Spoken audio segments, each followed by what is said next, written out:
What is going on? My name is Abu and welcome to another video. In this lecture, I'm going to teach you how code tag works in HTML and how to use it properly. If this is your first time here and you want to develop your skills in HTML, CSS and JavaScript from the ground up to the expert level, start now by subscribing and clicking the bell so you don't miss anything. Before you decide to mark up your text content using code tag, you need to answer this question.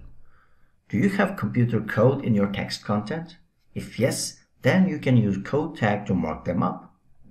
Now, let's write some code and learn how to use code tag properly.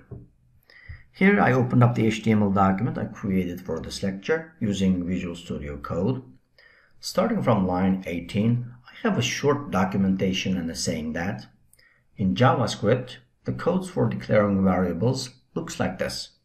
var x equal to 42. This syntax created a variable x with the value of 42. And this part, starting from var, is JavaScript code to create variable. So we can just mark up this part using code tag. So the opening code tag looks like this. Starting with left angle bracket, code, and right angle bracket. And a closing code tag looks like this, starting with left angle bracket, / code, and right angle bracket. Now I'm going to save this and let's try this up in the browser and see how they look.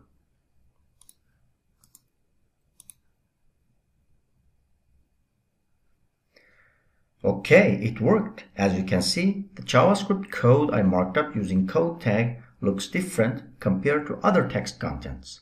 That is how browsers render text content marked up using code tag. Now, if you started learning HTML and you want to master when and how to use every different HTML tag, make sure you check out this playlist and it has everything you need to master different HTML tags. Thank you so much for watching and I'll see you next time.